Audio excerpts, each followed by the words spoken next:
David Lim, chef produit dans la division Lumix Panasonic, que j'ai l'honneur d'accueillir aujourd'hui à la boutique. Merci de ta présence ici, David.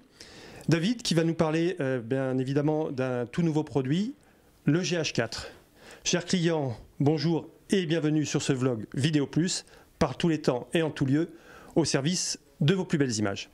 Alors David, tu vas nous parler de cette petite merveille de chez Panasonic, donc petite merveille qui fait beaucoup de bruit. Tu vas faire aussi un peu de bruit et nous en parler. Alors merci tout d'abord de m'accueillir. Effectivement, je vais vous présenter le GH4 que vous connaissez peut-être déjà. Effectivement, il fait énormément de bruit ce produit parce qu'il a été fait en collaboration avec vous.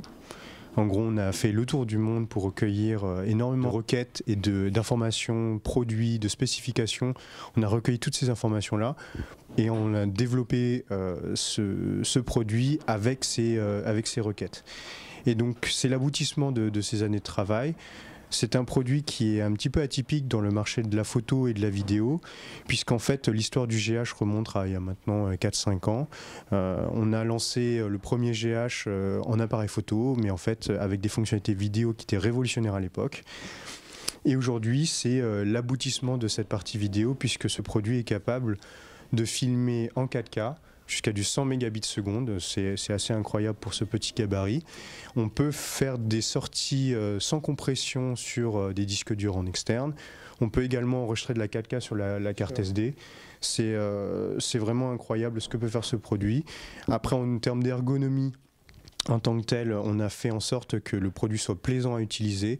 Donc il y a plein de boutons personnalisables sur le produit. On a une molette qui est verrouillable. On a également un viseur OLED magnifique. Et là, le débat entre le viseur optique et viseur électronique est de plus en plus ténu. L'écran est magnifique également. C'est un écran OLED tactile. Alors pourquoi le tactile? C'est aussi parce qu'en vidéo, on peut vraiment l'utiliser de manière très pratique. On peut par exemple, ça c'est l'une des toutes nouvelles fonctionnalités qu'il y a sur le produit, sélectionner des zones particulières de mise au point. Par exemple, une ligne à gauche, une ligne à droite, et l'appareil photo ou vidéo va faire la mise au point que dans ces zones-là. Donc ça c'est assez fou. Sur la partie vidéo en termes de fonctionnalité, on a également le focus picking, on a du zebra pattern. On peut également régler le master pedestal, donc pour le niveau de noir, le profondeur de noir. On a également des color bars pour, si on branche un moniteur dessus, pouvoir tester la colorimétrie. On a également des presettings sur la partie vidéo type ciné-like, donc pour pouvoir faire de la post-prod très facilement derrière. Donc en fait, on a développé un produit qui s'inscrit dans un workflow vidéo de manière la plus transparente possible.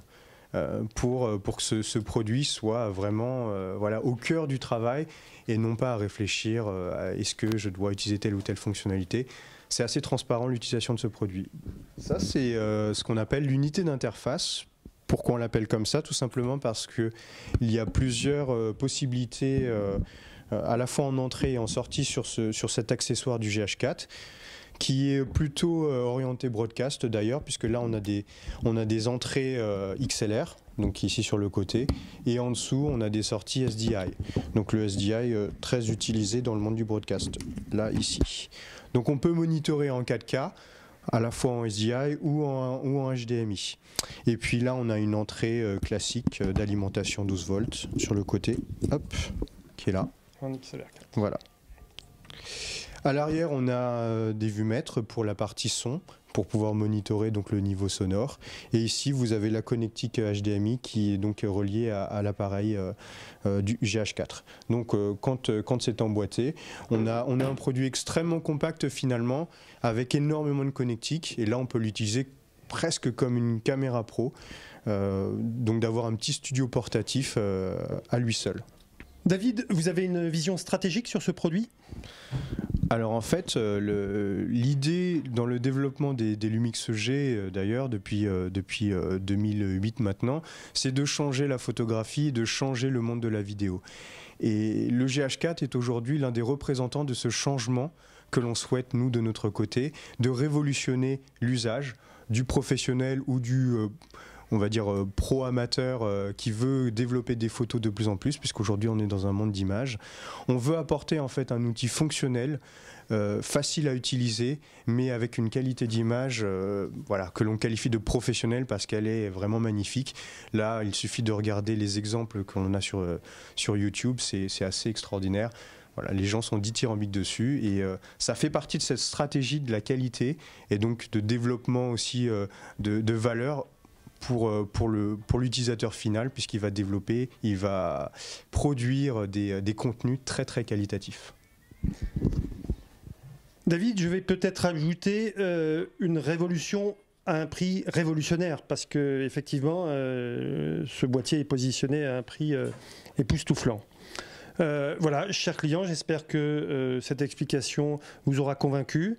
Je remercie encore une fois David de sa présence ici parmi nous. Merci. Merci, chers clients, de votre attention sur ce poste et je vous dis à bientôt pour une autre vidéo.